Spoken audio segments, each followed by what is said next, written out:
السلام عليكم ورحمة الله وبركاته. ازيكم يا حلوين؟ عاملين ايه؟ يا رب تكونوا بألف مليون صحة وخير. فيديو جديد النهارده من فيديوهاتنا في ايفون، فتح كراتين جديدة، وزي ما وعدتكم في كراتين كتير قوي الفترة الجاية بإذن الله. مجموعة كده حاجات هتعجبكم بإذن الله، عروض بقى كريسماس على فالنتاين، بقية الكريسماس يعني على الفالنتاين.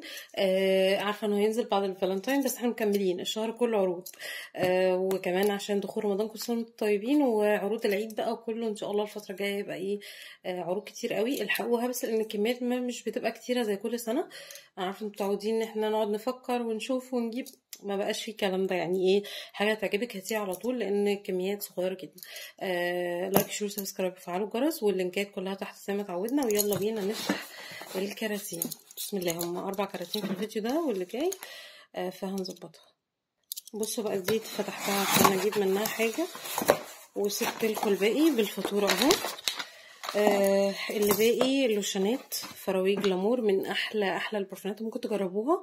فراوي جلامور، توداي، تومورو وندر. هي طبعا المجموعه دي في ناس كتير قوي بتلخبط بين اسامي البرفانات بتاعتها. توداي، تومورو، اولويز دي اسم البراند، او يعني TTA الاختصار. في بقى توداي، في تومورو، في اولويز، في وندر، في زيس لوف، في حاجات كتير قوي. ده من اللوشانات الوحيده اللي بتكون شيمري، لو تاخدوا بالكم، شيمر بادي كريم. اوكي.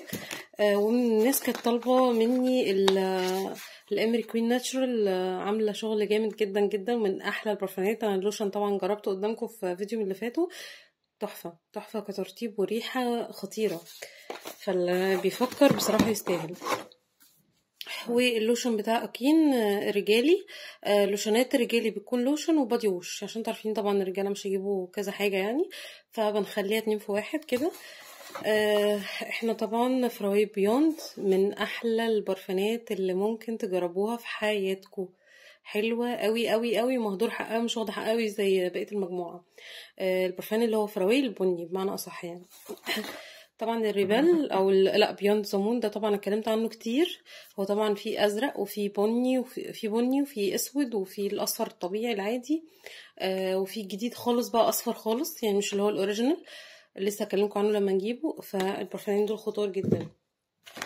وامري كوين، امري كوين دي برضو العشق يعني. من البرفانات اللي اول مجموعه امري هي كانت امري كوين، وبعدها اكلابس، وبعدين ناتشورال. طيب كده، اخر حاجه في الكرتونه دي جلامر ستيك، اللي هو بلاك، اللون الاسود. معلش اظن جيب الانفيه ايه عامله شغل جامد اهو. بصوا الدرجه فحمي تحفه.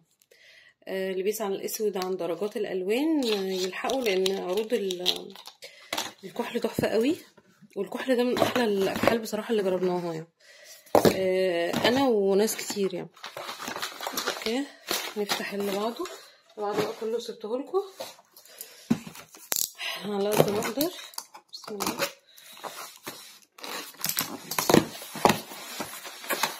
طبعا اليوتيوب زي ما قلت، والناس اللي بتدخلي لسه جديد، ده فتح كراتين عشان يكون يبقى متأكد ان دي حاجته من